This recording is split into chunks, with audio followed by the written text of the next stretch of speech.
साथियों नमस्कार, आप सभी का स्वागत है 15 मिनट की शो में। और आप सबको पता है कि 15 मिनट की शो में जो है मात्र 15 मिनट आप समय देते हैं और आपको कम से कम 30 से ज्यादा प्रश्न हम आपको सिखाते हैं, 30 से प्रश्न ज्यादा बताते हैं। तो इस 15 मिनट तक लगातार सेशन में जुड़े रहिएगा और हर एक प्रश्न का जो सही जवाब होगा, सही उत्तर होगा, आप आंसर कमेंट जरूर करिएगा। साथियों मैं क्वेश्चन शुरू करने से पहले बता दूं कि सहायक शिक्षा विकास पदाधिकारी के लिए जो है बैच लॉन्च किया गया है ऑफिसर्स एकेडमी के ऐप पर। आज उसका ओरिएंटेशन क्लास था शाम के 6 बजे, आपने यूट्यूब पे देखा भी होगा। और कल से साथियों जो है ये मंडे से जो है इस बैच की शुरुआत हो जाएगी और मंडे से सारा शेड्यूल वगैरह आपको मिल जाएगा, तो आप उस क्लास में जरूर ज्वाइन कर लीजिएगा। साथियों इस बैच की फी जो है मात्र 999 है। तो यदि आप चाहते हैं एडीओ में अपनी सफलता, चूंकि एक ही एग्जाम के बाद आप इसमें ऑफिसर बन जाएंगे, तो आप इस बैच को जरूर ज्वाइन कर लीजिएगा और काफी हाई लेवल तक इसमें पढ़ाया जाएगा। क्योंकि आपको पता है कि जब एक ही परीक्षा के बाद आपको ऑफिसर बनना है, स्वाभाविक है लेवल थोड़ा टफ होगा, तो आप इसको जरूर ज्वाइन कर लीजिएगा। क्लियर? चलिए साथियों प्रश्न की शुरुआत करते हैं, फटाफट आंसर बताइएगा। सबसे पहला क्वेश्चन कहता है निम्नलिखित में से कौन सी मिश्र धातु जो है सोने और चांदी का मिश्रण है। साथियों ये सवाल कहता है कि कौन ऐसा मिश्र धातु है, कौन ऐसा मिश्र धातु है जो साथियों सोना और चांदी जो है, यानी गोल्ड और सिल्वर जो है, सोना और चांदी जो है उसका मिश्रण है।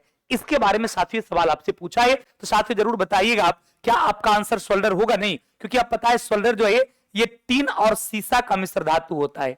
ये साथियों टीन और सीसा का मिश्र धातु है, इसलिए क्लियर है आपका आंसर ये नहीं होगा। ये आपका आंसर जो है इलेक्ट्रम हो जाएगा, यानी आंसर आपका साथियों विकल्प बी हो जाएगा। और मैं आपको बता दूं ये गोल्ड और सिल्वर, ये गोल्ड और सिल्वर का जो है एक प्राकृतिक मिश्र धातु है।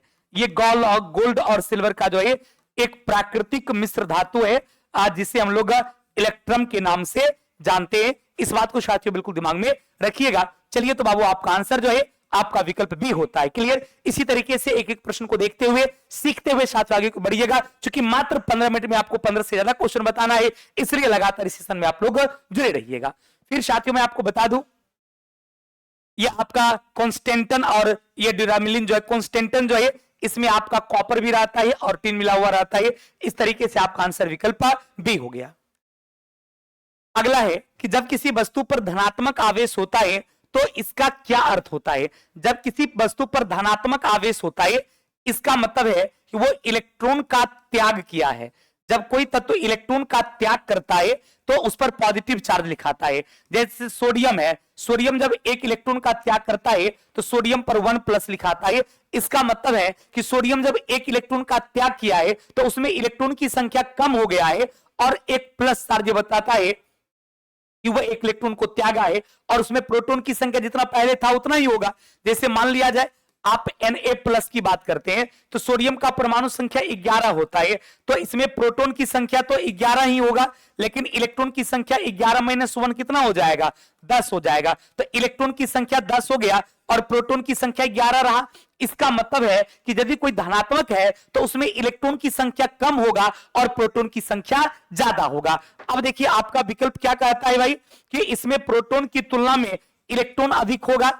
दूसरा है इसमें इलेक्ट्रॉन की तुलना में प्रोटॉन अधिक होगा, इसमें इलेक्ट्रॉन की तुलना में न्यूट्रॉन अधिक होगा और इसमें न्यूट्रॉन की तुलना में प्रोटॉन अधिक होगा। चलिए तो आपका आंसर क्या हो जाएगा कि इसमें इलेक्ट्रॉन की तुलना में प्रोटॉन अधिक होगा, इसमें इलेक्ट्रॉन की तुलना में प्रोटॉन अधिक होगा, यानी साथियों आपका आंसर विकल्प बी हो जाएगा। सभी लोग एक बार आंसर कमेंट कर दीजिएगा, विकल्प B is right answer of this question. क्योंकि आपसे सवाल पूछा था कि इसमें किसकी संख्या ज्यादा होगा, तो आपका आंसर हो गया इलेक्ट्रॉन की तुलना में जो है प्रोटॉन की संख्या ज्यादा होगा। और इलेक्ट्रॉन त्यागने का मतलब होता है उस पर पॉजिटिव चार्ज आता है, अर्थात धनात्मक आवेश पाया जाता है, यानी साथियों आपका आंसर विकल्प बी हो गया। क्लियर बाबू? अगला प्रश्न है निम्नलिखित में से किस तत्व की छवि साइप्रस के मानचित्र पर दिखाई गई है जिस तत्व को इसका नाम मिलता है। साथियों ये साइप्रस से जो है ये आपका क्यूप्रस, साइप्रस की छवि साथियों जो है क्यूप्रस से बना है, क्यूप्रस से मिलता है, अर्थात तांबा से मिलता है। याद रखिएगा तांबा जो है इसका लैटिन नाम क्यूप्रस होता है, इसलिए तांबा का सिंबल साथियों क्या होता है, तो आपका Cu होता है। आप सबको पता है कि तांबा का सिंबल साथियों Cu होता है, यानी कॉपर होता है। चलिए तो आपका आंसर विकल्प बी हो जाएगा। विकल्प B is right answer of this question. चलिए तो आंसर साथियों आपका विकल्प बी हो जाएगा। यानी छवि साइप्रस जो मानचित्र में है वो आपको कॉपर का है, अर्थात आंसर आपको तांबा हो जाएगा, यानी साथियों विकल्प बी हो जाएगा। अगला अपक्षय, याद रखिएगा अपक्षय की प्रक्रिया के दौरान सर्वाधिक अस्थायी खनिज कौन सा है। ये क्वार्ट्ज साथियों जो है सबसे ज्यादा अस्थायी खनिज में आता है। क्वार्ट्ज का मतलब SiO2, यानी आपका सिलिकॉन ऑक्साइड जो है इसी को किस नाम से जाना जाता है, क्वार्ट्ज के नाम से जाना जाता है। और मैं आपको बता दूं कई बार एग्जाम में क्वेश्चन पूछा गया है कि आपका कांच का प्रमुख घटक कौन सा है। कई बार एग्जाम में डायरेक्ट पूछा गया है कांच का प्रमुख घटक निम्नलिखित में से कौन सा है, कई बार पूछा गया है। तो याद रखिएगा जब कांच के प्रमुख घटक की बात करते हैं तो उसमें भी आपका क्वार्ट्ज का नाम आता है, उसमें भी SiO2 का नाम आता है। इसलिए साथियों आपका आंसर जो है यहां पर क्वार्ट्ज यानी SiO2 हो जाएगा, जो कि कांच का भी सबसे प्रमुख घटक है। कोई कंफ्यूजन? चलिए फटाफट आंसर कमेंट करते जाइएगा। मात्र 15 मिनट तक आप मेरे साथ रहिएगा। यकीन करिए साथियों मैक्सिमम आपका रिवीजन हो जाएगा। और जो भी छात्र पहले से ऑलरेडी का कोर्स को कर चुके हैं, डिस्कशन अच्छे से देख चुके हैं, वो फटाफट इसको देख लिया करिए। यदि आपको केमिस्ट्री का बेहतरीन डिस्कशन देखना है तो इसी यूट्यूब पर द ऑफिसर्स एकेडमी पर हमारी क्लास सुबह में 10 बजे होती है। जो शाम के 5 बजे हुआ करती थी उसका टाइमिंग चेंज हो चुका है। सुबह में हम 10 बजे इसी यूट्यूब पर आपके साथ लाइव मिलते हैं। ध्यान रखिएगा सुबह के 10 AM में हम आपके साथ लाइव आते हैं, इस बात को ध्यान रखिएगा। सुबह के 10 बजे हम आपके साथ डेली लाइव आते हैं और एक एक क्वेश्चन पर 5 से 10 मिनट टाइम देकर 10-10 प्रश्न निकालते हैं। इन्हें बेहतरीन तरीके से डिस्कशन होता है। और यदि आप बेहतर डिस्कशन देखना चाहते हैं तो लाइव में जरूर जुड़िएगा सुबह में 10 बजे से 11 बजे। कल संडे है, कल तो मैराथन में क्लास चलेगी मेरी, मंडे टू सैटरडे यानी सोमवार से लेकर शनिवार तक साथियों जो है ये क्लासेस चलती है और बिल्कुल इसमें जुड़ने का प्रयास किया करिए। चलिए मंडे टू सैटरडे याद रखिएगा, मंडे टू सैटरडे जो है डेली लाइव आते हैं सुबह में 10 बजे और पूरी तरीका से जो है बेहतरीन तरीका से उसका डिस्कशन भी होता है। यहां पर सिर्फ और सिर्फ हम लोग साथियों आंसर देखते जाते हैं, कम समय मैक्सिमम रिवीजन करते हैं। अगला आपका है कि निम्नलिखित में से कौन सा उपधातु है। आप सबको पता है बोरोन, मरकरी, आयरन। तो बोरोन तो उपधातु है लेकिन मरकरी और आयरन नहीं है। Boron, silicon, antimony. बोरोन भी उपधातु है, सिलिकॉन भी, एंटीमनी भी। चलिए बहुत अच्छी बात है बाबू, आंसर आपका बी हो जाएगा। आगे पढ़ने की कोई आवश्यकता ही नहीं है। चलिए साथियों विकल्प B is right answer of this question. अगले प्रश्न से पहले साथियों मैं आपको बता दूं कि हमारी एक यूट्यूब चैनल स्टार्ट की जा रही है, उसका नाम है एस्पायर 1। ध्यान रखिएगा एस्पायर 1 आप YouTube पे सर्च करिएगा और इसकी लिंक जो है आपको इसके कमेंट के डिस्क्रिप्शन में आपको मिल जाएगा। और इस चैनल को आप जरूर सब्सक्राइब कर लीजिएगा।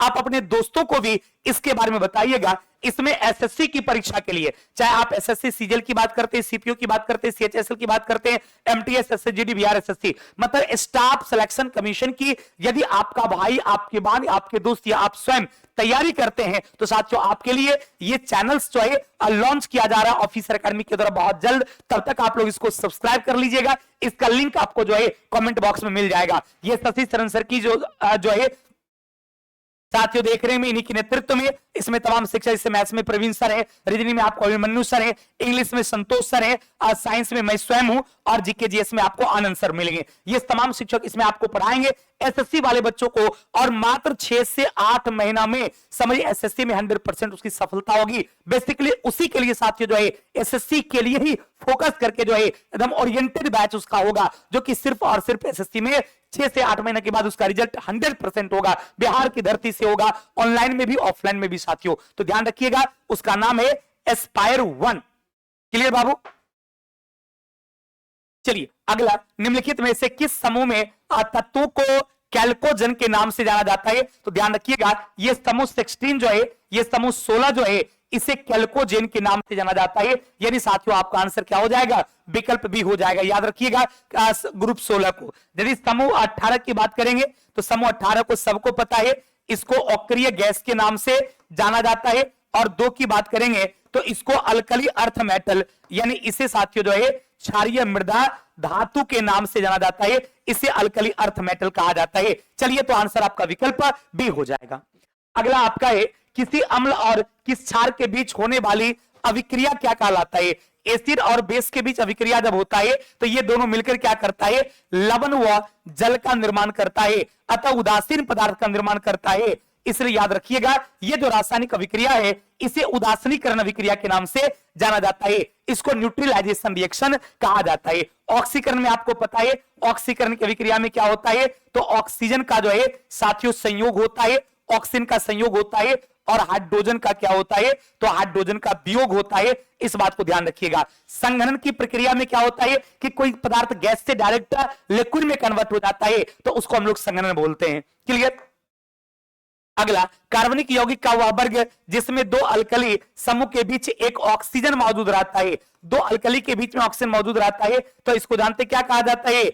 इसको ईथर कहा जाता है। जैसे ये डाइमिथाइल ईथर है, अर्थात ये ग्रुप कौन सा ग्रुप कहलाता है? ये ईथर कहलाता है। यदि आप कीटोन की बात करते हैं तो बीच में CO रहता है, अल्डिहाइड की बात करते हैं तो आपका CHO रहता है। चलिए तो आंसर आपका क्या हो जाएगा भाई? आपका आंसर विकल्प ए अर्थात ईथर हो जाएगा। याद रखिएगा ईथर के लिए O हो जाएगा, कीटोन में CO हो जाएगा और आपका अल्डिहाइड में CHO हो जाएगा। कार्बोनिक एसिड की बात करेगा COOH हो जाएगा। ऐसा प्रश्न कई बार एग्जाम में पूछा गया है।